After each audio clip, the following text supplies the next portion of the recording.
Certas traições, sabe, elas não destroem só um casamento. Elas destroem quem você pensava que era. Meu marido, minha filha adotiva e a melhor amiga dela, os três, juntos, na minha própria cama, justo quando eu deveria estar longe de casa. Bom dia, meus queridos. Sua dona Helena. É José com 28 anos? Se você está assistindo esse vídeo, talvez esteja passando por alguma barra na vida, ou talvez só queira ouvir a história de uma velha senhora que já viveu de um tudo. Antes de começar meu relato, queria pedir favorzinho. Curte esse vídeo. Se inscreve no canal e me conta aí nos comentários de onde você está me assistindo. É sempre uma alegria saber que minhas palavras chegam em tantos cantinhos diferentes. A história que vou contar hoje, nossa, não é fácil para mim, mesmo depois de tantos anos. Ainda sinto um aperto no peito quando lembro.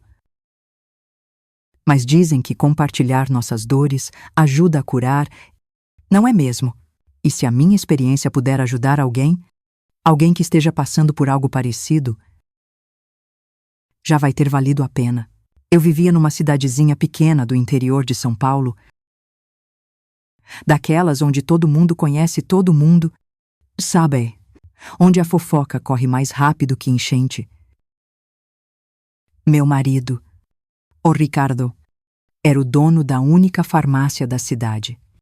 Ali na praça, um homem respeitado, bonitão, sempre impecável no seu jaleco branquinho. Eu trabalhava na biblioteca municipal, organizava os livros, ajudava as crianças com os trabalhos da escola. A gente era o que chamavam de família de classe média. Respeitava a ipotso.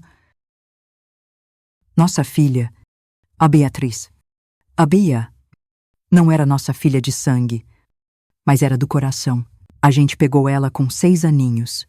A mãe dela, que era uma prima distante do Ricardo, morreu num acidente de carro. Coitada. O pai, esse tinha sumido no mundo fazia anos. Nem registrou a menina.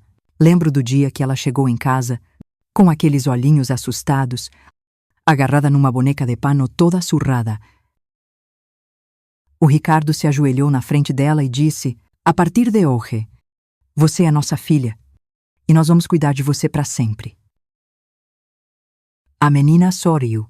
Foi a primeira vez desde a tragédia, e meu coração se encheu de um amor que nem sei explicar. Nos primeiros anos, a Bia tinha um ciúme enorme do pai. Não me deixava chegar perto dele. Se o Ricardo me abraçava, ela vinha correndo e se enfiava no meio. Se a gente estava conversando, ela interrompia. Na época, eu achei bonitinho. É natural. Pensai, a pobrezinha perdeu a mãe, tem medo de perder o pai também. Até comentei com a minha mãe, e ela disse que isso passava com o tempo, que era só dar carinho e segurança para a menina. E foi o que a gente fez. A Bia foi crescendo, virando uma moça linda, de olhos claros, cabelo castanho. Tinha um jeitinho tímido. Falava pouco, principalmente comigo. Como o Ricardo era diferente. Quando ele chegava do trabalho, os olhos dela brilhavam.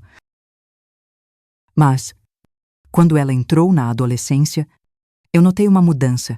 Ela passou a evitar ficar sozinha com ele. Parecia ter vergonha da presença dele. Às vezes, eu pegava ele olhando para ela de um jeito diferente. Na época, caramba, eu não entendi o que estava acontecendo. Achei que fosse coisa da idade mesmo. Sabe aquela fase difícil que os filhos se afastam dos pais? Foi mais ou menos nessa época que a Camila entrou nas nossas vidas. Camila era colega da Bia na escola. Uma moça bonita, desenvolta, sempre bem arrumada. Ao contrário da nossa filha, que era mais na dela. A Camila falava pelos cotovelos, ria alto. Chamava atenção por onde passava. No começo, Achei ótimo que a Bia tivesse uma amiga assim. Pensei que ia ajudar ela a se soltar mais, a ficar mais de boa. A Camila começou a frequentar nossa casa direto. Aos poucos, foi virando presença constante nos finais de semana. Ela dizia que o pai bebia muito e ficava agressivo, que a mãe não fazia nada para defender ela. Contava umas histórias terríveis, de briga em casa, do pai quebrando tudo quando estava bêbado. Meu coração ficava pequenininho só de imaginar aquela menina vivendo num inferno daqueles. Então, quando ela pedia para dormir lá em casa, em alguns finais de semana, principalmente nos domingos em que eu ia para a casa da minha mãe idosa para o nosso tradicional almoço, eu não via problema nenhum. O Ricardo sempre se mostrava muito solícito com as meninas. Deixa que eu levo vocês para a escola. Ele dizia, mesmo que isso significasse chegar atrasado na farmácia, é perigoso duas moças andarem sozinhas por aí. Eu achava lindo aquele cuidado dele. Que tola eu fui. Moi 2. Quando penso em todos os sinais que eu ignorei, vocês sabem, a vida numa cidade pequena tem uma rotina. As pessoas fazem as mesmas coisas, nos mesmos dias, nas mesmas horas. Eu ia para a biblioteca toda manhã. Richardo ia para a farmácia. Bia e Camila iam para a escola. Aos domingos, eu ia almoçar na casa da minha mãe. Era assim que as coisas funcionavam na nossa família. Simples, previsível, seguro. Ou pelo menos era o que eu pensava. Minha mãe morava em outro bairro, numa casinha pequena, mas bem cuidada.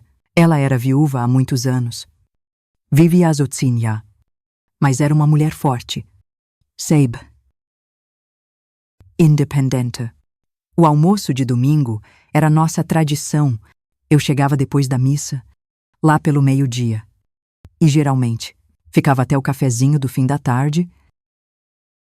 A gente colocava o papo em dia, às vezes jogava um buraco, ouvia horário. Era um momento só nosso, de mãe e filha. Foi num desses domingos que tudo mudou. Um dia que parecia igual a todos os outros, mas que se tornaria o divisor de águas da minha vida, era outono. Eu lembro bem. As folhas secas faziam barulho debaixo do meu pé, enquanto eu caminhava para a casa da mamãe. Ricardo tinha dito que talvez fosse jogar o futebol dele com os amigos, como fazia de vez em quando. A Bia mencionou que ela e a Camila talvez fossem no cinema. Tinha um filme novo em cartaz. Tudo parecia normal. Cheguei na casa da mamãe. Como sempre, ela tinha preparado um bolo de fubá com goiabada. Meu favorito. A gente comeu, tomou um cafezinho, conversou, mas, de repente, comecei a sentir uma dor de cabeça terrível. Daquelas que parece que vai partir o crânio no meio. Nunca tinha sentido nada igual. Era como se... aviso? Sabe de que alguma coisa não estava certa? Minha mãe insistiu para eu ficar. Disse que ia preparar um chá de camomila. Que sempre me fazia bem. Mas a dor era insuportável. Resolvi voltar para casa mais cedo. E coisa que eu nunca fazia, vou deitar um pouco. Mãe, amanhã a gente se fala. Eu disse para ela. Minha mãe me olhou preocupada, mas não insistiu.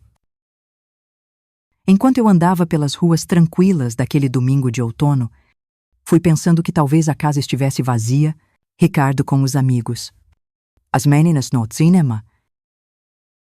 Eu poderia tomar um banho quente, me deitar um pouco.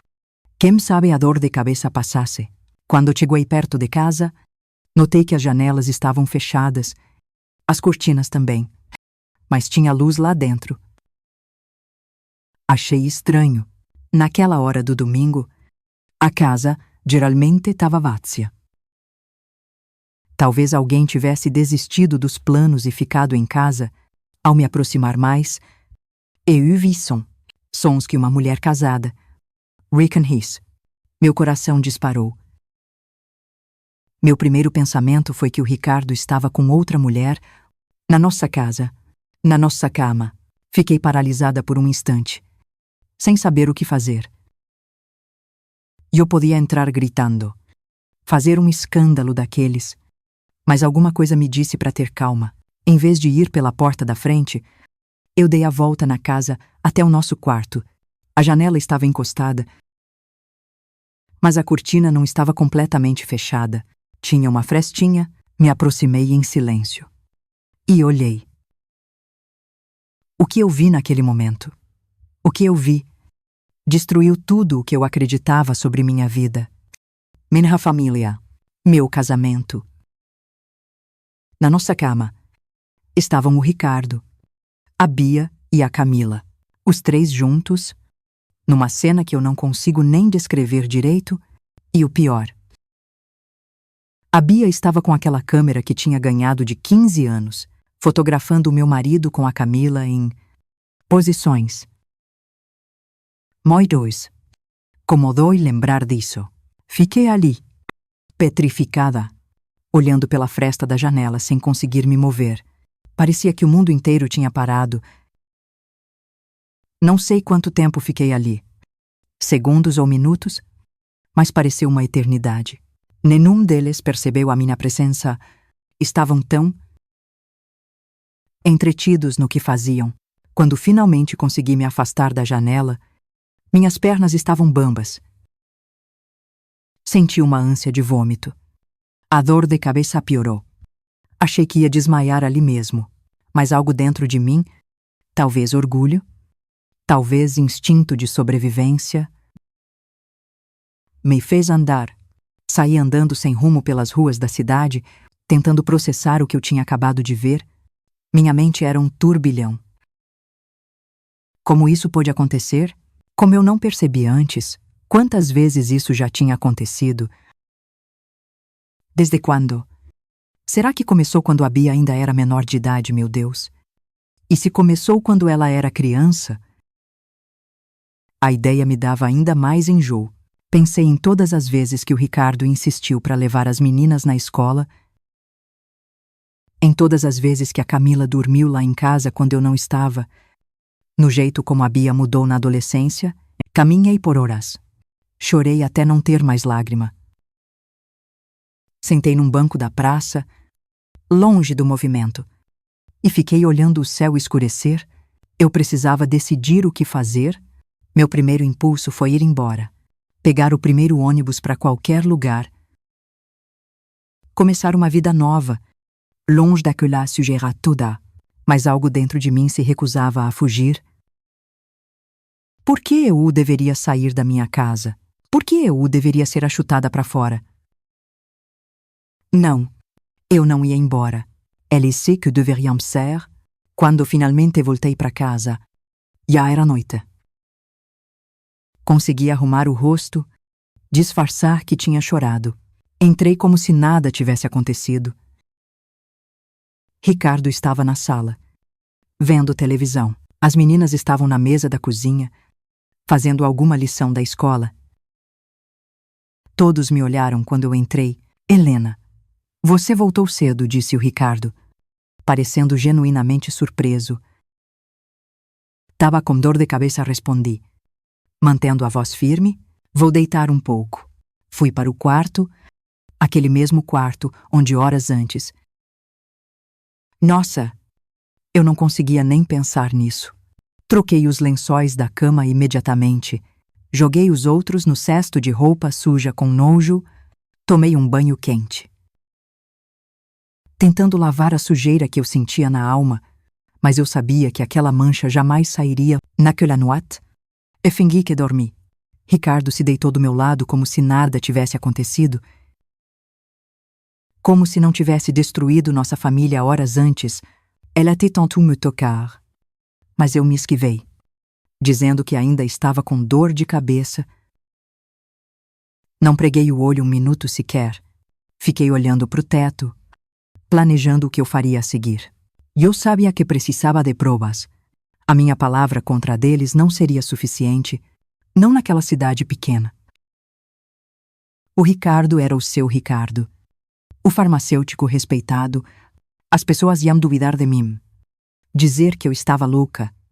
Imaginando coisas, eu precisava daquelas fotografias que a Bia tirou. Nos dias que se seguiram, eu mantive uma aparência de normalidade. Ia trabalhar na biblioteca. Voltava para casa. Fazia o jantar. Conversava sobre o tempo. Por dentro, eu estava morta. Mas eu observava eles. Estudava cada movimento. Tentando descobrir onde a Bia guardava as fotografias, como eu disse antes.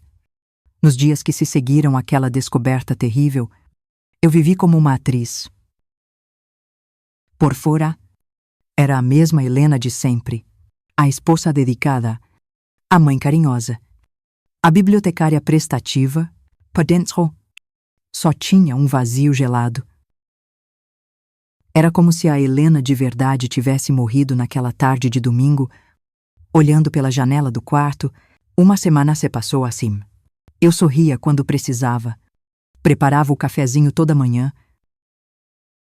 Perguntava como tinha sido o dia de cada um no jantar. O Ricardo não notou nada. Os Rumens raramente notam. Não é mesmo?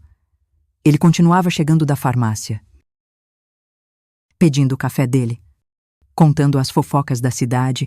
Às vezes me dava um beijinho na testa antes de dormir, como se fosse o marido mais dedicado do mundo. Cada toque dele me causava repulsa, mas eu disfarçava. A Bia e a Camila também não perceberam nada, continuaram suas vidas normalmente. A Camila até dormiu em casa de novo no final daquela semana.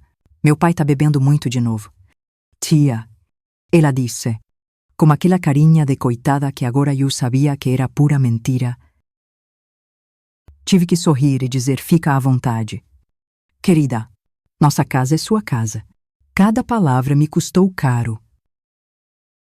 Durante aquela semana, eu observei com atenção os hábitos da Bia. Ela guardava a câmera numa gaveta da escrivaninha. Várias vezes. Peguei ela escrevendo num diário que escondia embaixo do colchão. Também notei que sempre trancava o quarto quando saía, usando uma chavinha que carregava num cordão, junto com uma medalhinha de Nossa Senhora Aparecida que tinha ganhado da avó. Era como se tivesse algo muito valioso para esconder. Tinha. Eu precisava descobrir onde estavam aquelas fotografias. Tinha certeza de que não foram reveladas na nossa cidade. Todo mundo conhecia todo mundo.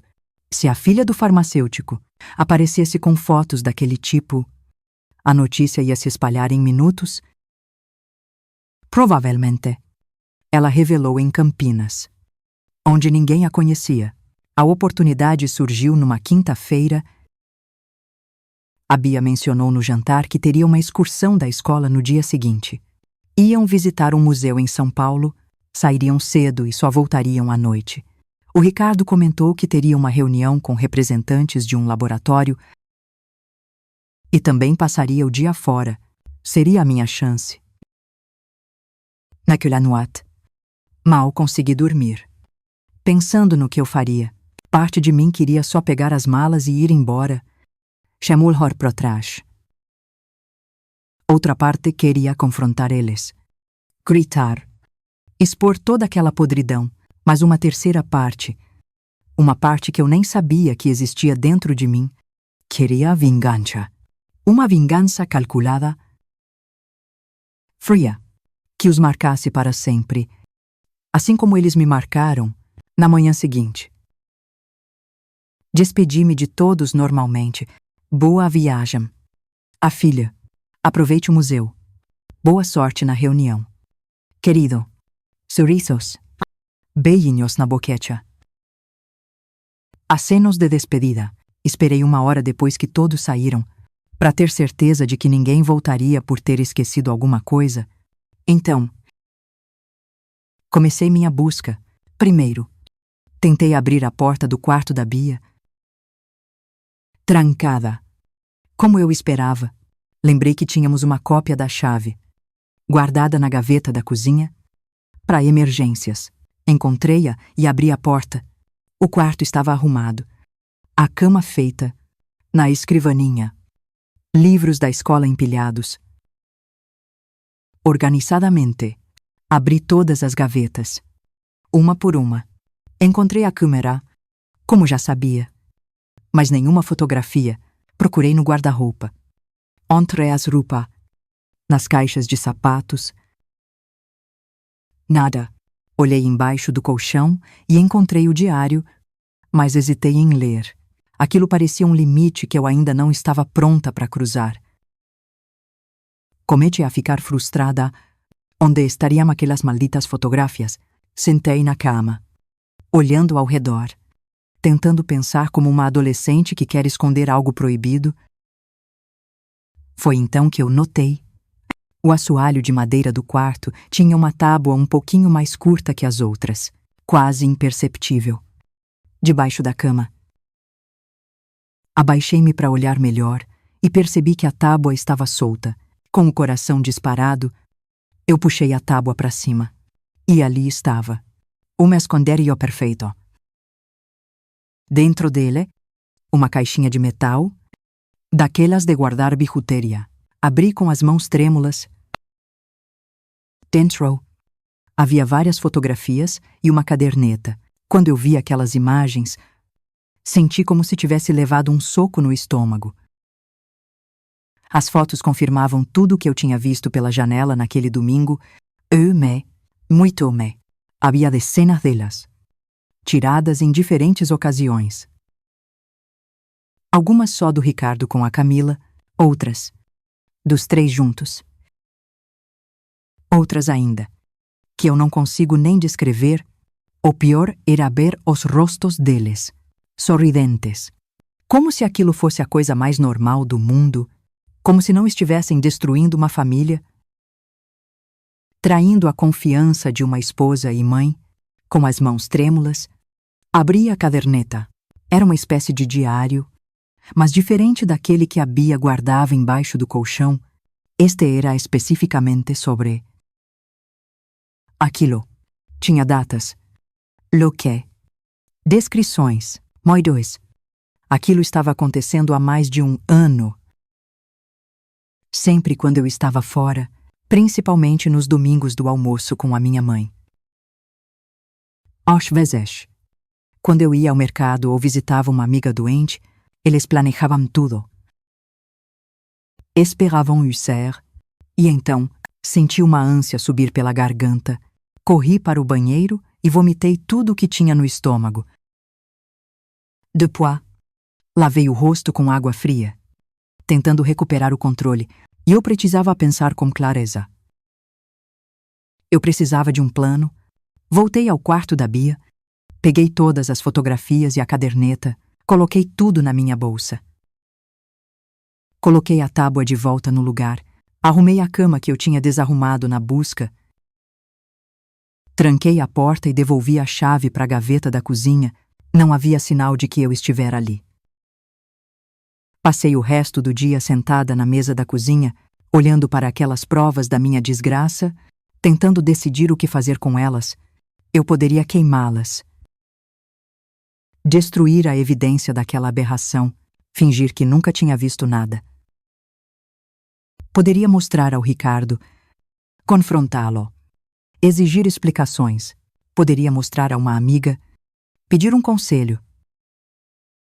Mas nenhuma dessas opções parecia suficiente. A dor que eu sentia era grande demais para ser apagada tão facilmente, a traição era grave demais para ser varrida para debaixo do tapete, e, além disso, havia o ódio, um ódio que eu nunca tinha sentido antes, que fervia dentro de mim como lava, exigindo ser liberado. Foi então que me lembrei. Nosso aniversário de casamento estava chegando. 25 anos de casamento. Bodas de prata. Era costume na cidade celebrar datas como essa. Os casais geralmente faziam uma festinha. Convidavam a família, os amigos mais próximos, os vizinhos. Era uma forma de reafirmar os votos. Celebrar a união. Um sorriso amargo se formou nos meus lábios. Seria. Perfeito. A celebração de um casamento que, na verdade, era uma farsa. A exibição pública de uma união que, nos bastidores, tout era poudre, até a alma. Sem, eu faria uma festa de aniversário de casamento e seria uma festa que ninguém jamais esqueceria. Naquela mesma tarde, fui até Campinas, onde ninguém me conhecia. Entrei numa gráfica e mandei fazer cópias das fotografias mais comprometedoras. Não todas. Algumas eram perturbadoras demais até para mim. Mas o suficiente para mostrar claramente o que estava acontecendo. Pedi que as cópias fossem feitas em papel de qualidade, nítidas, inconfundíveis. O homem da gráfica me olhou de um jeito estranho, mas não disse nada. Paguei em dinheiro e pedi que estivessem prontas em uma semana. No caminho de volta para casa, comecei a planejar cada detalhe da festa. Que me convidaria? O que serviria? Como decoraria a casa? E, o mais importante, como e quando eu usaria as fotografias? Precisava ser um momento de impacto máximo, algo que expusesse os três da forma mais humilhante possível. Decidi que convidaria os familiares mais próximos. Minha mãe, Claro, o irmão mais velho do Ricardo e sua esposa, que moravam na mesma cidade, minha irmã e o marido dela, que viriam de São Paulo. Alguns primos. Também convidaria vizinhos e amigos chegados, o casal de idosos que morava ao lado e sabia de tudo o que acontecia na rua. A dona da padaria, que era a maior fofoqueira da cidade, alguns colegas do Ricardo da farmácia, o diretor da escola onde a Bia estudava. 2 ou 3 amigas minhas da biblioteca, e claro, a Camila e seus pais. Quando o Ricardo e a Bia voltaram para casa naquela noite, eu dei a grande notícia. Estava pensando, a gente podia fazer uma pequena celebração para o nosso aniversário de casamento. Nada muito grande. Só um jantarzinho para a família e amigos próximos. O que vocês acham? Ricardo pareceu genuinamente surpreso e feliz. Que ótima ideia! Helena, 25 anos merecem uma comemoração especial. Bia parecia menos entusiasmada, mas concordou. Ligam. A mãe. Posso convidar a Camila? Tive que me controlar para não deixar o ódio transparecer na minha voz. Claro. Filha. A Camila é praticamente da família, não é mesmo? Nos dias seguintes, comecei os preparativos. Enviei convites escritos à mão, encomendei um bolo na melhor confeitaria da cidade. Planejei o cardápio. Tudo deveria parecer perfeito. A imagem da felicidade conjugal, e por trás dessa fachada, eu preparava a minha vingança. Uma semana depois, voltei à gráfica em Campinas e peguei as cópias das fotografias. Eram perfeitas, nítidas, inconfundíveis. Comprei envelopes bonitos, daqueles de papel fino, quase transparente. Coloquei uma foto em cada envelope, sem identificação. Sem mensagem, apenas a imagem crua da traição. No dia anterior à festa, preparei a casa como se fosse receber a rainha. Limpei cada canto, poli cada móvel, arrumei flores frescas em todos os cômodos. Assei um frango com batatas. Fiz uma travessa de maionese, uma farofa, preparei saladas variadas. Tudo deveria parecer normal, perfeito, até.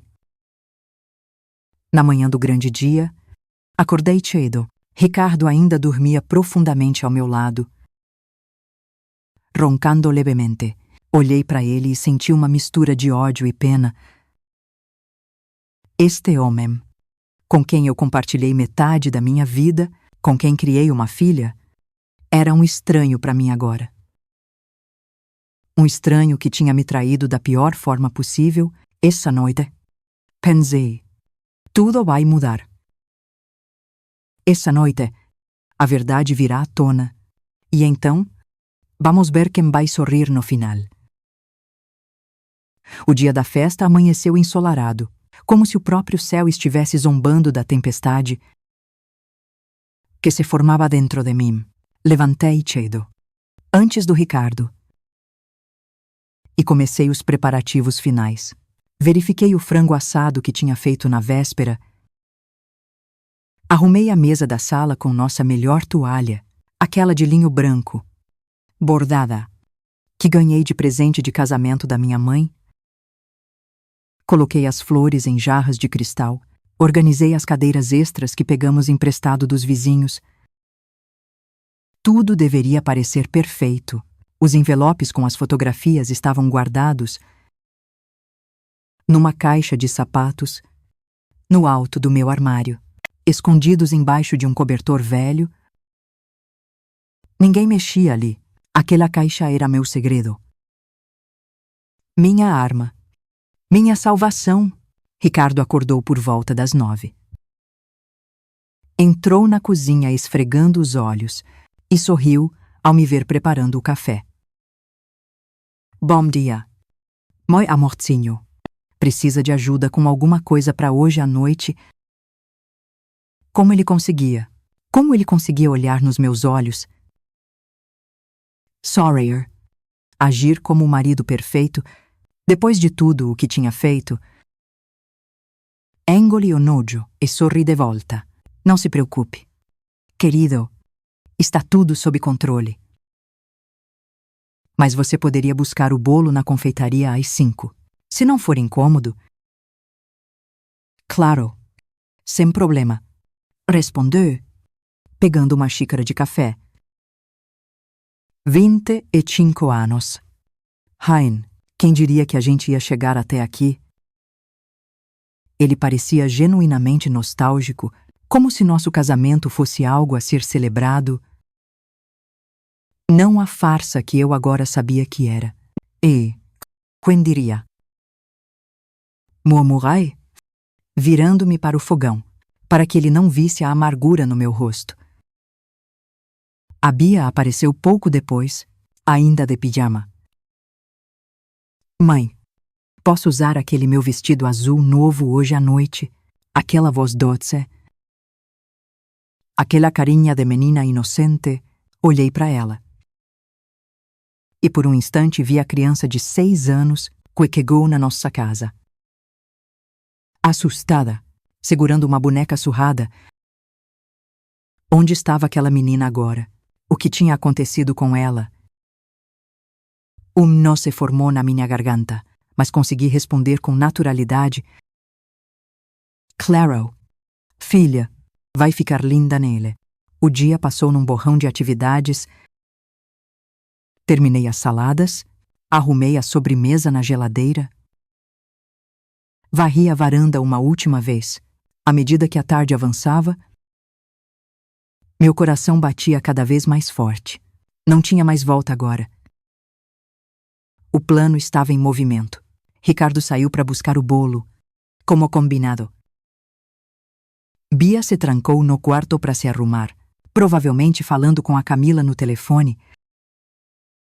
Combinando os detalhes para a noite, aproveitei a casa vazia para colocar meu plano em ação. Subi num banquinho e peguei a caixa de sapatos do alto do armário. Abri e tirei os envelopes com as fotografias. 20. No total.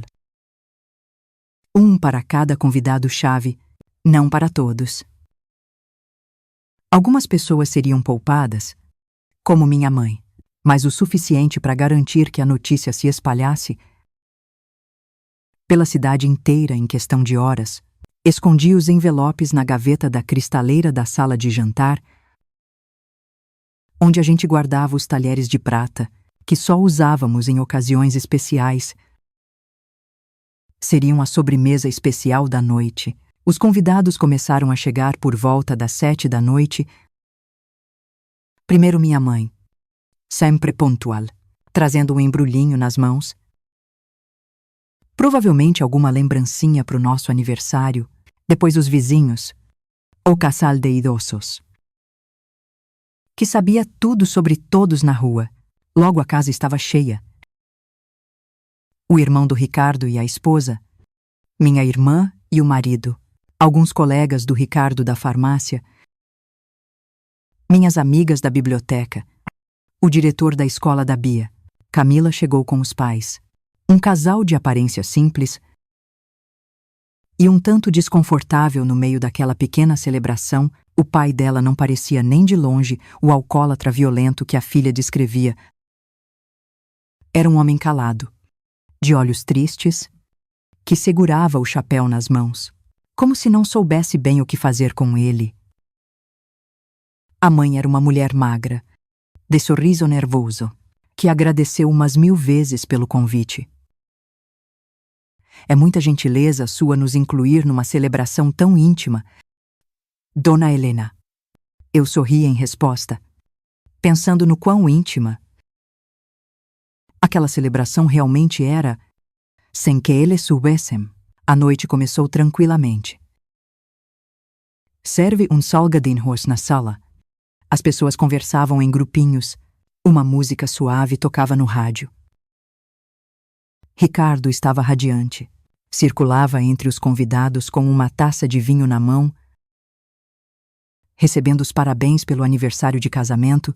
De vez em quando me lançava uns olhares carinhosos do outro lado da sala, como se estivéssemos compartilhando um segredo doce e não amargo. Bia e Camila estavam num canto, cochichando e rindo baixinho. Como adolescentes costumam fazer, o vestido azul realmente caiu bem na Bia. Realçava seus olhos claros.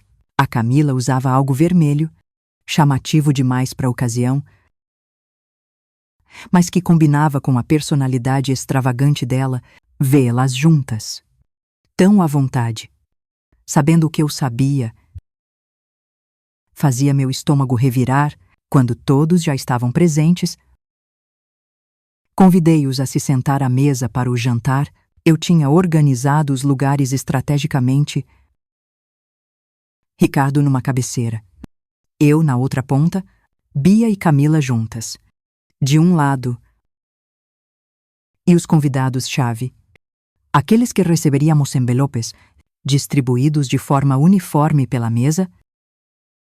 O jantar transcorreu numa atmosfera agradável. As pessoas elogiaram a comida, conversaram sobre o tempo, riram de piadas sem graça. Ninguém percebeu a tempestade que se formava dentro de mim. A cada minuto que passava, a cada olhar trocado entre o Ricardo e as meninas do outro lado da mesa, depois que todos terminaram de comer, era a hora da sobremesa e dos brindes.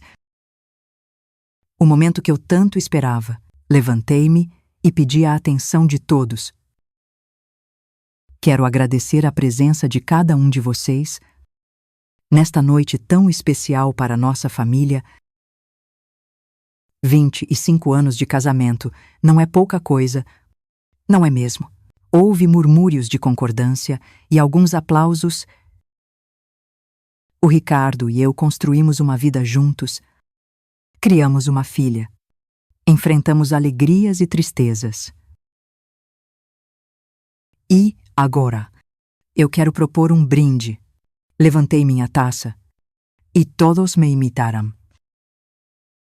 A família, a disse, olhando diretamente para o Ricardo. A verdade, que sempre vem à tona. Algo no meu tom deve ter alertado o Ricardo, porque ele franziu a testa por um segundo. Mas logo recuperou o sorriso, a família e a verdade, e ele repetiu, erguendo a taça. Todos beberão. Então, antes que alguém pudesse dizer mais alguma coisa, eu continuei. E, agora, eu tenho uma surpresa especial para alguns de vocês. Fui até a cristaleira e peguei os envelopes. Voltei à mesa e comecei a distribuí-los. Este é para você, Antonio. On eut 10. Entregando um envelope para o irmão do Ricardo, este para a senhora. Dona Elvira. Continue. Dando outro para a fofoqueira da padaria, e assim por diante. Até que todos os envelopes estivessem distribuídos. Ricardo me olhava. Confuso. Bia parecia intrigada. Camila sorria, provavelmente achando que eram lembrancinhas da festa. Podem abrir. Eu disse, voltando ao meu lugar na cabeceira da mesa. É uma recordação especial da nossa família. O que aconteceu a seguir vai ficar para sempre gravado na minha memória. Os rostos passando da curiosidade para o choqué, da incredulidade para o ho-ho. Os suspiros abafados, as exclamações de surpresa, os olhares que iam das fotografias para o Ricardo, para a Bia, para a Camila e de volta para as fotografias. Antonio, o irmão do Ricardo, foi o primeiro a reagir, levantou-se bruscamente, derrubando a cadeira. Que diabo é isso? Ricardo, ele trovejou, jogando a fotografia na mesa. Ricardo, que não tinha recebido um envelope, parecia não entender nada. Do que você está falando? Mas aí outras pessoas começaram a mostrar as fotos, a fazer perguntas, a apontar o dedo. A confusão se instalou. Bia ficou pálida como um fantasma. Camila começou a chorar. Os pés de là se levantaram, o pai pegando uma das fotos que alguém tinha jogado na mesa. Os olhos arregalados de horror, Ricardo finalmente entendeu o que estava acontecendo. Olhou para mim. Do outro lado da mesa, o rosto uma máscara de pavor. Helena, o que você fez? Levantei-me calmamente. A sala agora estava em completo silêncio. Todos os olhares voltados para mim. Eu não fiz nada. Ricardo, eu só mostrei a verdade. A verdade sobre o homem com quem eu me casei, a verdade sobre o que acontecia na minha própria casa. Debaixo do meu nariz, então, eu tirei da bolsa, que estava pendurada na cadeira. A caderneta que eu encontrei junto com as fotografias, abri e comecei a ler. Em voz alta. Algumas das anotações, datas, horários. Descrições explícitas do que os três faziam quando eu não estava em casa. A voz da Bia. Escrevendo sobre o próprio pai adotivo. De uma forma que nenhuma filha deveria escrever, o caos se instalou. Pessoas gritando, corando, acusando, os pais da Camila arrastando a filha para fora de casa, o pai ameaçando chamar a polícia, minha mãe desmaiando, sendo socorrida pela minha irmã, o diretor da escola olhando para a Bia como se nunca tivesse visto antes. Os vizinhos, de boca aberta, já imaginando como espalhariam aquela história pela cidade inteira no dia seguinte. E no meio de tudo isso, o Ricardo, meu marido de 25 anos, o pai dedicado, o farmacêutico respeitado, de pé, no centro da sala, olhando ao redor como um animal acuado, sem ter para onde fugir. Sem ter como negar o inegável, as provas estavam ali, nas mãos de todos, sendo passadas de pessoa para pessoa, comentadas, julgadas. Como você pôde? Ele finalmente conseguiu dizer, olhando para mim com uma mistura de raiva e desespero, como você pôde fazer isso com a gente? Aproximei-me dele, sentindo uma calma surpreendente. Não, Ricardo. Como você pôde fazer isso com a gente? Com a nossa família? Com a menina que criamos como filha, a festa terminou como o esperado. Em desastre absoluto, as pessoas foram saindo aos poucos, algumas me lançando olhares de pena, outras de reprovação. Como se a culpada fosse eu por expor aquela sujeira e não eles por cometer. Lá, minha mãe foi levada para casa pela minha irmã, ainda muito abalada com o choque.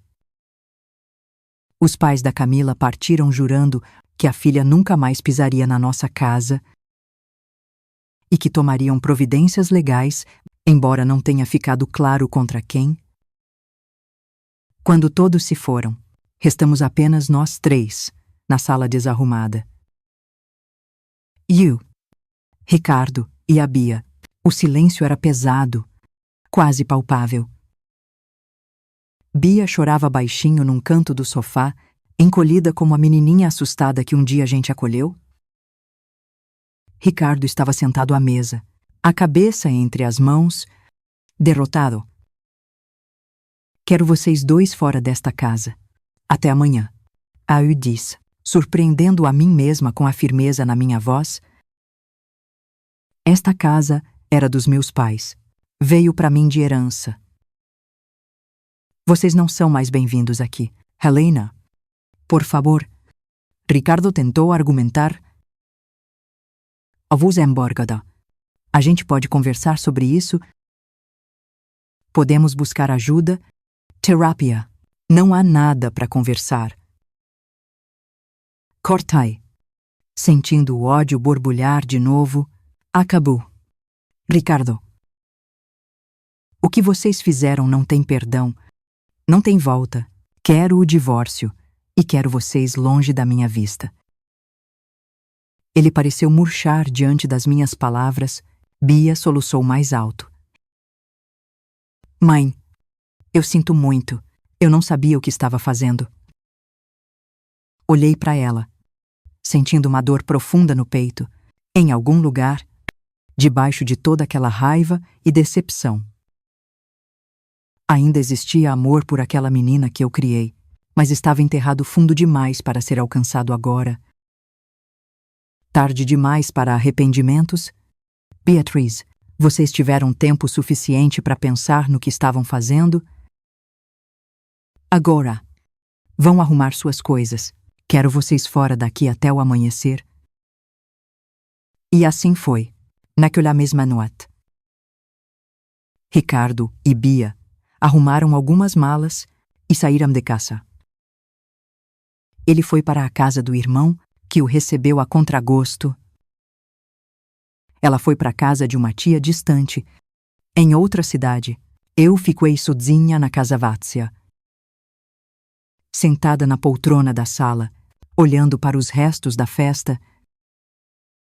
Pratos sujos, taças meio vazias, guardanapos amassados. Os destroços de uma vida que eu pensei ter construído com solidez. Naquela noite, eu chorei. Chorei até não ter mais lágrimas. Chorei pela jovem Helena, que se casou cheia de sonhos.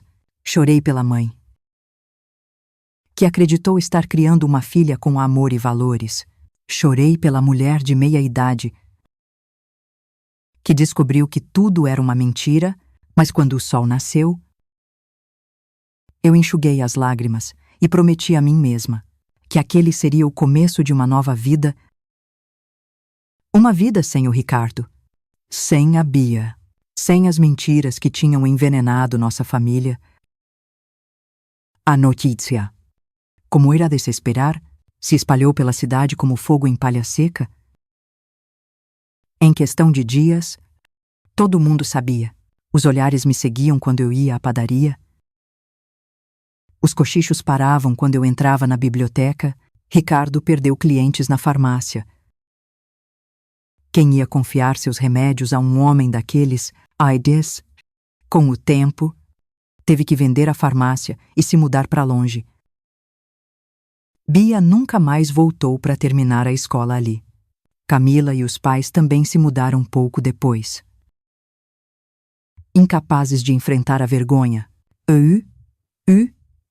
fiquei. Aguentei os olhares, os cochichos, as perguntas disfarçadas, mantive a cabeça erguida. Fiz meu trabalho na biblioteca. Cuidei da minha mãe idosa, amando, lentamente. Reconstruí minha vida. Tijolo por tijolo, dia após dia.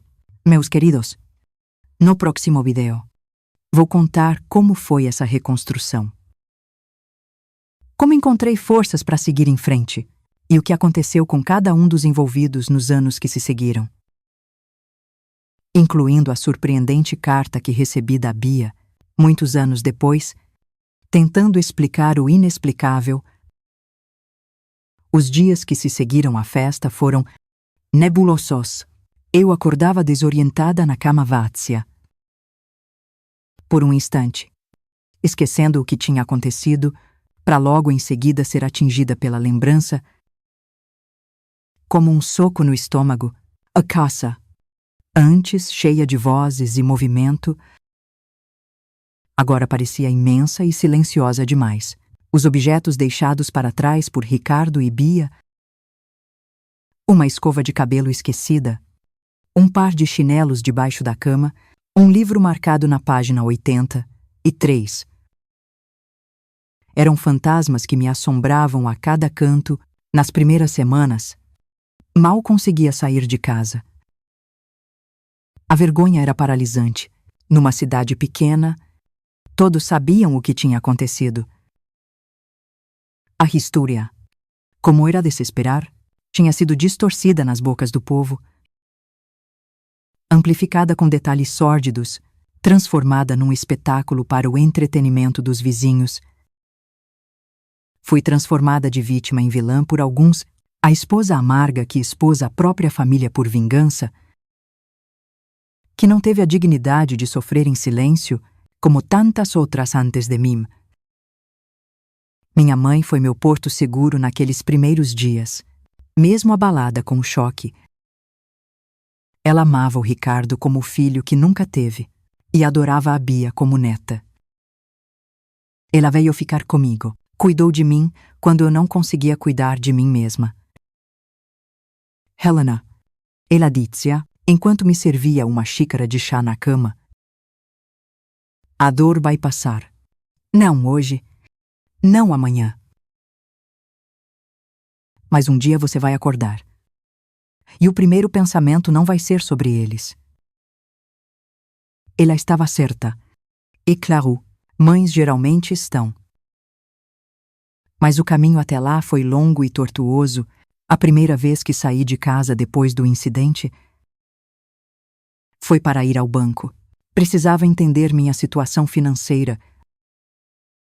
O Ricardo sempre cuidou das contas, dos investimentos, da parte burocrática da nossa vida.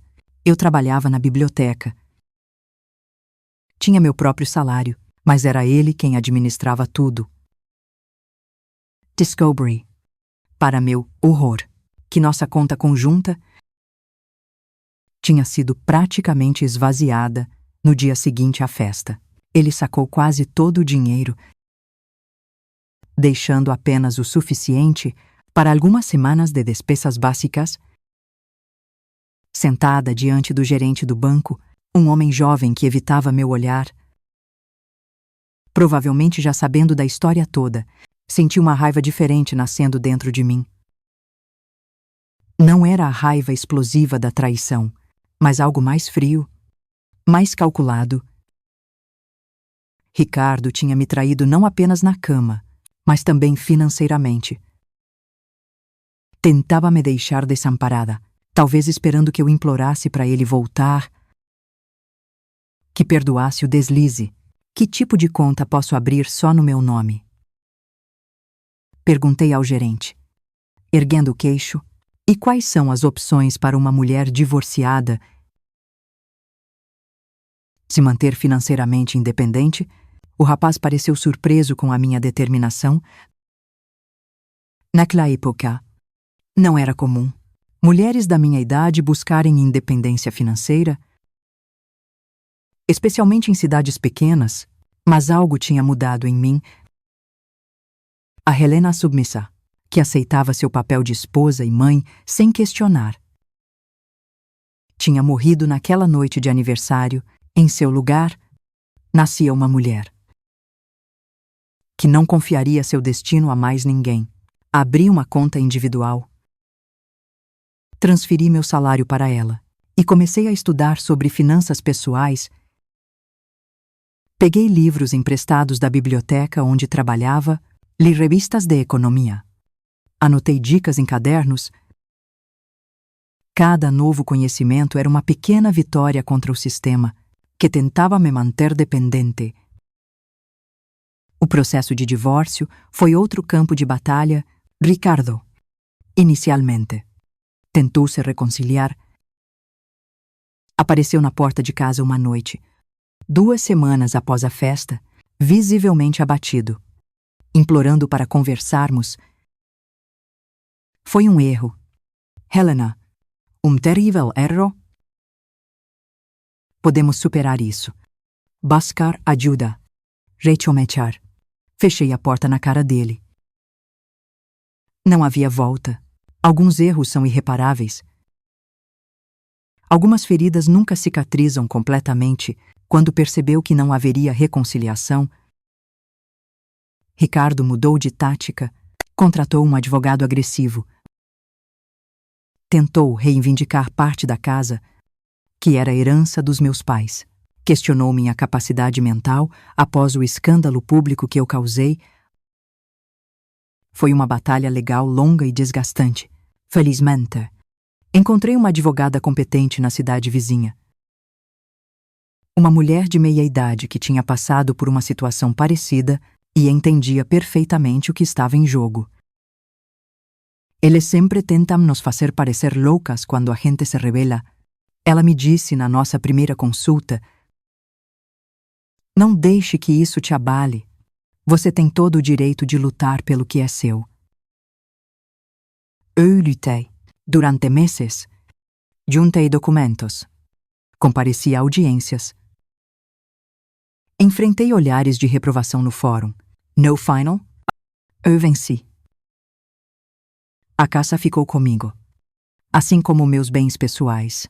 Richard ofereceu a farmácia, que já estava em declínio por causa do escândalo, e seus próprios pertences.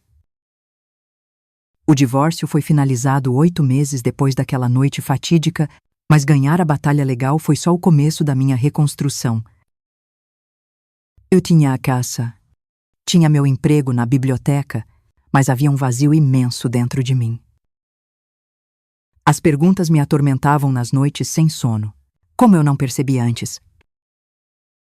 O ciné que eu ignorei. O que eu fiz de errado? Será que eu jamais vou confiar em alguém de novo?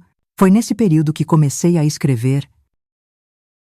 Não um diário, mas pequenas histórias, reflexões sobre traição, superação, recomeços. Palavras que eu jogava no papel como uma forma de exorcizar os demônios que me perseguiam. Nunca tive a pretensão de publicar nada.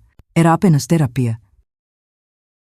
Ou eu achava que era, no começo, dia, minha chefe na biblioteca, a Dona Teresa.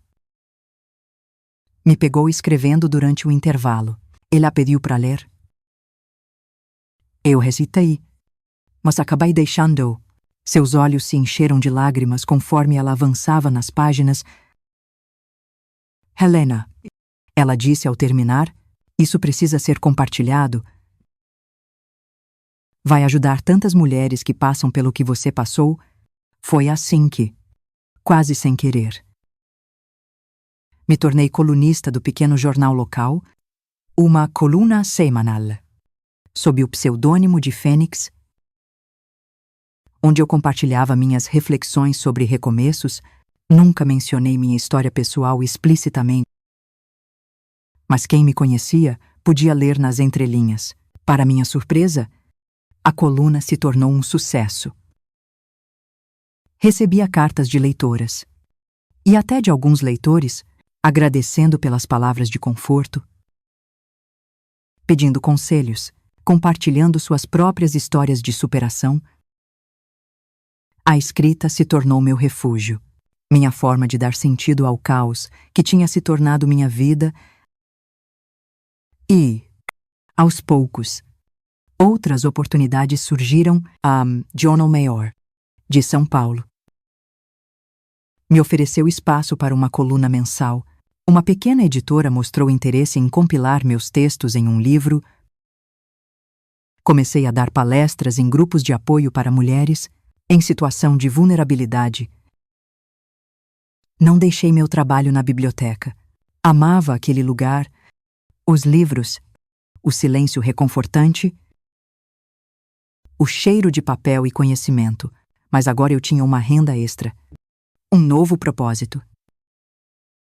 Uma voz que alcançava além das fronteiras da minha pequena cidade, financeiramente. Comecei a me estabelecer melhor. Com o divórcio finalizado e a casa legalmente minha, decidi fazer algumas mudanças. Vendi um terreno que tinha herdado de um tio no interior e usei o dinheiro para reformar a casa completamente. Pintei as paredes com cores vibrantes, troquei os móveis. Redecorei cada cômodo. Precisava apagar os vestígios físicos daquela família que já não existia mais. Também fiz meu primeiro investimento imobiliário, comprei uma pequena casa no centro da cidade, perto da praça. E a transformei numa livraria-café. Eu sempre sonhei em ter meu próprio negócio ligado a livros, mas o Ricardo nunca apoiou a ideia. É arriscado demais. Ele disse: e você não entende de negócios. Que ironia pensar nisso agora, considerando que em poucos anos minha livraria se tornaria um dos pontos de encontro mais queridos da cidade, enquanto a farmácia dele fecharia as portas, afundada em dívidas. E o que aconteceu com o Ricardo e a Bia depois do escândalo? As notícias chegavam até mim, mesmo quando eu tentava evitar. Ricardo ficou na cidade por mais 2 anos, lutando para manter a farmácia funcionando. Mas o estrago na reputação dele era irreparável. Os clientes migraram para a farmácia nova, que abriu do outro lado da praça. Os fornecedores começaram a exigir pagamento adiantado. Desconfiando da credibilidade dele, no fim, ele vendeu o estabelecimento por uma fração do valor real e se mudou para uma cidade grande no sul do país, onde ninguém o conhecia. Soube, anos depois, que se casou de novo, com uma mulher bem mais jovem. Espero, sinceramente, que ele tenha aprendido a lição e não a faça sofrer como me fez. Quanto a Bia, o caminho foi mais tortuoso. Depois de passar alguns meses com a tia, foi para a capital, onde completou os estudos vivendo numa pensão para moças. Tentou faculdade de medicina, mas abandonou no 2º ano. Trabalhou como secretária, vendedora, recepcionista. Mudou-se de cidade algumas vezes, sempre inquieta, sempre buscando algo que parecia inalcançável. Soube por terceiros que teve problemas com bebida por um período, mas que no fim buscou ajuda, entrou em terapia, conseguiu se estabilizar. E a Camila, essa desapareceu completamente do mapa. Os pais a enviaram para viver com parentes no Nordeste. Pelo que soube, nunca mais ouvi falar dela. E, honestamente, não faço questão de saber. Durante muitos anos, não tive contato direto com nenhum dos dois, nem Ricardo, nem Bia. Era como se tivessem sido personagens de um pesadelo do qual eu finalmente acordei. Construí uma vida nova, fiz novos amigos, desenvolvi novos interesses, tive alguns relacionamentos, nada muito sério. A capacidade de confiar plenamente em um homem havia sido danificada para sempre. Mas eu estava bem assim. Tinha minha independência, meu trabalho, minha escrita, minha pequena livraria. Tinha uma vida que era inteiramente minha, construída com minhas próprias mãos. Foi somente 15 anos depois do divórcio que recebi a carta da Bia. 15 anos de silêncio, de ausência. Deux perguntas sem resposta. A carta chegou numa manhã comum de outono. Sem aviso. O envelope era simples. O remetente de uma cidade distante que eu mal conhecia. Mas eu reconheci a caligrafia na hora. Meus queridos. No próximo vídeo, vou ler para vocês trechos dessa carta, que mudou minha perspectiva sobre muitas coisas e trouxe um tipo diferente de encerramento para essa história dolorosa. E vou contar também como foi o nosso reencontro. Sim, houve um reencontro. E o que eu aprendi sobre perdão nessa jornada, como eu contei no último vídeo. A carta da Bia chegou 15 anos depois do divórcio. 15 anos. É tempo suficiente para construir uma vida inteira. Nesse período, minha pequena livraria café tinha se tornado um negócio próspero. Eu expandi para o imóvel do lado, acrescentei uma seção infantil e um espaço para eventos literários. Eu continuava escrevendo. Agora não só para jornais, mas também publicando pequenos livros de crônicas que encontravam um público fiel. Minha mãe tinha falecido tranquilamente durante o sono, 3 anos antes, aos 92 anos.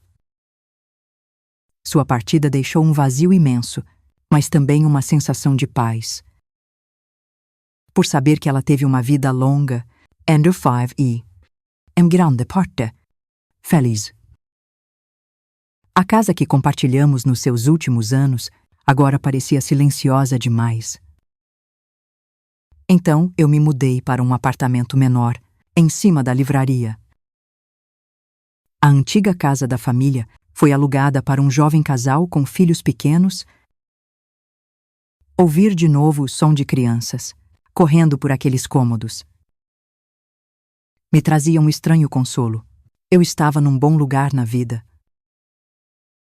Aos 63 anos, eu tinha saúde, independência financeira e um círculo de amigos verdadeiros que me acompanharam nos altos e baixos das décadas anteriores. Não me casei de novo. Embora tenha tido alguns relacionamentos significativos ao longo dos anos, o mais duradouro foi com o Paulo, um professor de literatura da faculdade estadual, que abriu um campus na nossa cidade. Ficamos juntos por 7 anos. Sem nunca morar na mesma casa, eu valorizava demais a minha independência. Para abrir mão dela de novo, nos separamos amigavelmente quando ele aceitou um cargo em outro estado e mantivemos contato por cartas e telefonemas de vez em quando. A vida tinha seguido seu curso com suas alegrias e tristezas cotidianas. Raramente eu pensava no Ricardo. Na Bia, ou naquela noite que mudou tudo. Era como um capítulo fechado de um livro que eu já não relia com frequência. Até aquela manhã de outono, quando o carteiro entregou um envelope simples que reabriu antigas feridas, lembro de sentar na pequena varanda do meu apartamento, uma xícara de chá fumegante ao meu lado, encarando aquele envelope, como se fosse uma bomba prestes a explodir. Meu nome e endereço escritos naquela caligrafia que, mesmo depois de tanto tempo, eu reconheci na hora. A Bia sempre teve uma letra bonita, levemente inclinada para a direita. As letras arredondadas, como ela mesma tinha sido um dia. Uma menina de bochechas cheias e olhos curiosos. Por um momento, pensei em jogar a carta fora sem abrir. Para que reviver aquela dor? Para que permitir que o passado invadisse o presente que eu construí com tanto cuidado? Mas a curiosidade? Ou talvez algo mais profundo, uma necessidade de fechar um ciclo que nem eu mesma sabia que ainda existia, me fez abrir o envelope. A carta era longa, várias páginas escritas à mão, sem brasuras, como se tivesse sido cuidadosamente planejada e depois passada a limpo. Começava de forma simples, sem rodeios. Querida Helena, não sei se ainda tenho o direito de te chamar de mãe. Levei 15 anos para encontrar coragem de escrever esta carta, 15 anos tentando entender o que aconteceu com a gente, tentando compreender minhas próprias ações, buscando palavras que talvez possam explicar o inexplicável. Não espero perdão. Sei que o que fizemos ultrapassa os limites do perdoável, mas talvez você mereça uma explicação, por mais insuficiente que seja. Parei de ler por um momento. Surpresa com a maturidade daquelas primeiras linhas. A última vez que vi a Bia, ela era uma menina de 18 anos. Chorando no canto do sofá, depois de ser exposta. Agora, a voz na carta pertencia a uma mulher adulta, de 33 anos, capaz de olhar para o passado com alguma perspectiva. Retomei a leitura. A Bia contava sobre sua vida depois de deixar nossa casa, os meses difíceis com a tia que mal a conhecia, e claramente a julgava pelo escândalo, a mudança para a capital, onde tentou recomeçar, estudar, construir uma vida normal, as dificuldades financeiras, os empregos temporários, os relacionamentos fracassados, um período de alcoolismo, seguido por internação e recuperação. E, finalmente, a terapia intensiva que a ajudou a enfrentar os demônios do passado. Foi durante a terapia, ela escrevia, que comecei a entender o que realmente aconteceu naquela casa. Não estou buscando desculpas, mas explicações. O terapeuta me ajudou a ver padrões que eram invisíveis para mim na época, como o comportamento do Ricardo em relação a mim foi mudando sutilmente ao longo dos anos. Como ele criou uma dinâmica doentia, me fazendo sentir especial de maneiras que uma filha não deveria se sentir. Hoja, com a formação que tenho, reconheço que o que aconteceu tem um nome. Abuso, um abuso que começou muito antes daquelas fotografias, muito antes da Camila entrar nas nossas vidas. Meu coração apertou ao ler essas palavras. Parte de mim sempre suspeitou que algo assim pudesse ter acontecido, mas era doloroso demais para confrontar. Eu preferia acreditar que tudo começou com a Camila, que foi uma fase rebelde da Bia. Quelque coisa. Menos a terrível verdade, que agora se desenrolava diante dos meus olhos. Não estou dizendo que não tenho responsabilidade, continuava a carta. Quando a Camila entrou em cena, eu já era tecnicamente adulta, com 18 anos. Deveria saber diferenciar o certo do errado, mas anos de manipulação psicológica tinham distorcido minha percepção. Quando percebi que o Ricardo estava interessado na Camila, senti uma mistura confusa de ciúme e alívio. Ciúme porque, de alguma forma doentia, a atenção era minha. Alívio porque, talvez Oshim, a atenção dele se desviasse de mim. A carta prosseguia detalhando como a Bia, numa tentativa desesperada de manter algum controle sobre a situação, sugeriu as fotografias. Era uma forma de documentar, de tornar real algo que parecia um pesadelo nebuloso. Talvez, inconscientemente, fosse também um pedido de socorro, uma forma de garantir que a verdade viesse à tona um dia. A Camila não era realmente minha amiga. Revelava a Bia. Era só alguém que eu usei para meus propósitos confusos. Como eu mesma estava sendo usada, ela tinha seus próprios problemas, suas próprias carências. O pai realmente bebia, mas não era violento, como ela dizia. Apenas ausente, emocionalmente indisponível. A mãe estava sempre doente, sempre frágil. A Camila buscava atenção e afeto onde conseguia encontrar. Assim como eu, a carta continuava por várias páginas, descrevendo o processo doloroso de autorreconhecimento e cura que a Bia tinha percorrido, como ela precisou confrontar não apenas o que tinha feito, mas o que tinha sido feito a ela, como teve que aprender a se perdoar antes mesmo de pensar em pedir perdão a alguém.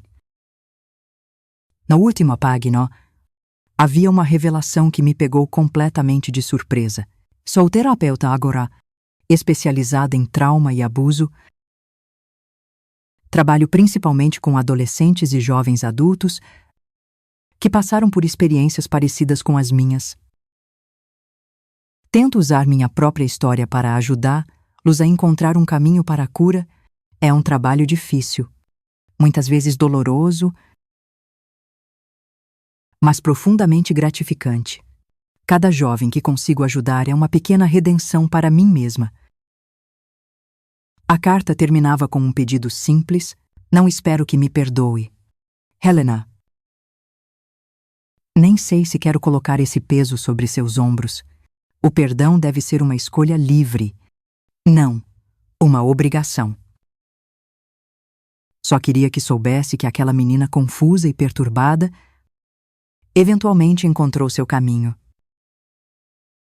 Que, apesar de tudo, consegui construir uma vida com significado e que nunca, nem por um momento, deixei de sentir sua falta.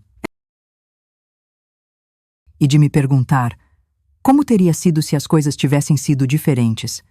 Se quiser me escrever de volta, ficarei feliz. Se preferir não responder, entenderei perfeitamente. A escolha, como sempre deveria ter sido, é inteiramente sua. Com carinho, Bia. Terminei de ler a carta com lágrimas escorrendo pelo rosto. Um turbilhão de emoções me invadiu, raiva renovada contra o Ricardo por ter abusado da nossa filha, culpa por não ter percebido o que acontecia debaixo do meu nariz, tristeza pelo sofrimento da Bia. E, surpreendentemente, uma ponta de orgulho pela mulher que ela tinha se tornado, apesar de tudo. Naquele dia, eu não respondi, nem no dia seguinte. Eu precisava processar tudo aquilo, entender o que eu sentia de verdade. Guardei a carta numa gaveta e tentei seguir minha rotina normal. Abrir a livraria, atender clientes, organizar livros nas prateleiras, mas as palavras da Bia ecoavam na minha mente o tempo todo. Depois de uma semana de reflexão, sentei-me à minha escrivaninha e escrevi uma resposta. Não foi fácil encontrar as palavras certas. Como expressar décadas de sentimentos complexos em algumas folhas de papel, optei pela honestidade simples. Contei a Bia sobre minha vida, sobre a livraria, sobre meus escritos. Falei da morte tranquila da avó dela e de como ela sempre perguntava por ela. Mesmo nos últimos anos, quando a memória já falhava, não mencionei o Ricardo. Não havia nada a dizer sobre ele que valesse a pena. Expressei minha tristeza por não ter percebido o abuso, por não ter protegido a filha que eu prometi cuidar, ou, finalmente, Agradeci pela carta, pela coragem de escrever, pela honestidade dolorosa. Sobre perdão, escreve apenas: perdoar é um processo, não um evento. Estou no caminho. Bia, não sei onde ele termina, mas estou caminhando. Enviei a carta sem muitas expectativas. Talvez fosse o início de uma correspondência. Talvez fosse apenas um fechamento necessário para nós duas. Para minha surpresa, 2 semanas depois, recebi uma ligação. A voz da Bia, agora adulta, mas ainda reconhecível, soou do outro lado da linha. Helena. É Bia. Recebi sua carta e... Bem, eu estou na cidade vizinha para um congresso. Gostaria de me encontrar com você. Se você se sentir confortável com isso... O encontro foi marcado para o dia seguinte, na minha livraria. Depois do horário de fechar, passei o dia inteiro nervosa, derrubando livros, errando trocos. Distraída com pensamentos sobre o que eu diria, como reagiria ao ver de novo aquela que foi minha filha por tantos anos. Quando a sineta da porta tocou às 6 em ponto, depois que o último cliente saiu, meu coração quase parou. Ali estava a Bia, uma mulher de 33 anos, tão diferente da adolescente que eu conheci e, ao mesmo tempo, inconfundivelmente ela. Os mesmos olhos claros, agora mais maduros, marcados por linhas de expressão que falavam de dor, mas também de sabedoria. Olá, Helena, ela disse, a voz um pouco trêmula. Não houve abraço imediato, nem grandes demonstrações de emoção. Apenas 2 mulheres, marcadas pela vida de maneiras diferentes, se reencontrando depois de um longo e doloroso intervalo. Subi com ela para o meu apartamento. Preparei um chá. Sentamos à mesa da cozinha, tão diferente daquela outra mesa, naquela outra cozinha, onde uma família inteira se despedaçou em uma única noite. A conversa fluiu de um jeito surpreendentemente fácil. Depois dos primeiros momentos de constrangimento, Bia falou sobre seu trabalho como terapeuta. Sobre como transformar sua dor em propósito tinha sido crucial para sua recuperação. Contou sobre seu casamento recente com um professor universitário, que conhecia toda a sua história e a amava mesmo assim. Falou sobre seus planos de adotar uma criança no futuro próximo,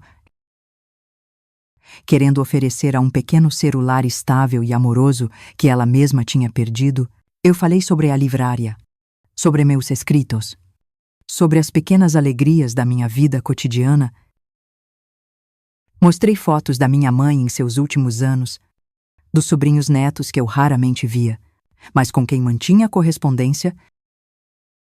Falamos sobre livros que amávamos, músicas que nos tocavam, lugares que gostaríamos de conhecer um dia. Foi uma conversa entre 2 adultas, tentando construir uma ponte sobre um abismo de dor e traição. Não mencionamos o Ricardo diretamente, embora a sombra dele pareasse inevitavelmente sobre nós. Não discutimos os detalhes do passado, a carta já tinha dito o suficiente. Nós nos concentramos no presente, nas pessoas que tínhamos nos tornado. Quando a Bia estava de saída, já passava da meia-noite. Na porta, ela hesitou e então me abraçou. Brevemente, obrigada. Ela sussurrou. Por me receber, por me escutar, por existir. Aquele encontro foi o primeiro de muitos. Não nos tornamos inseparáveis. Nós 2 tínhamos vidas estabelecidas em lugares diferentes, mas começamos a manter um contato regular. Telefonemas mensais, visitas de vez em quando uma ou outra estava na cidade, uma relação cuidadosa, respeitosa, que foi lentamente se transformando em algo próximo de amizade. 3 anos depois do nosso reencontro, eu estava presente quando a Bia e seu marido receberam em seus braços uma menina de 5 anos, com olhos grandes e assustados, agarrada a uma boneca surrada. A história se repetia, mas desta vez, eu jurei em silêncio. Teria um final diferente. Aquela criança seria amada, protegida, respeitada na sua individualidade. Anne, agora uma espécie de avó postiça, faria parte desse novo capítulo. O perdão completo veio aos poucos, não como uma grande revelação, mas em pequenos momentos. Quando vi a Bia ajudando sua filha adotiva com a lição de casa, com uma paciência infinita, quando a ouvi dar uma palestra para pais sobre sinais de abuso infantil, sua voz, firme e clara, determinada a evitar que outras crianças passassem pelo que ela passou, quando percebi que ela tinha se tornado uma mulher notável, não apesar do passado, mas de certa forma, por causa dele, transformando sua dor em propósito, suas cicatrizes em mapas para guiar outros. Quanto ao Ricardo, nunca mais o vi. Soube por terceiros que ele faleceu de ataque cardíaco aos 67 anos, sozinho, num apartamento na cidade grande para onde se mudou. Eu não senti nada, nem alegria, nem tristeza, nem alívio, nem raiva. Apenas um vazio neutro, onde antes tinha existido tanto amor e depois tanto ódio. Talvez esse seja o verdadeiro perdão. Não sentir nada por alguém que um dia significou tudo. Meus queridos, essa é a minha história. Uma história de traição, dor, renascimento e, finalmente, perdão. Não um perdão fácil ou instantâneo, mas um perdão conquistado com esforço, ao longo de décadas, através de muitas lágrimas e muita reflexão.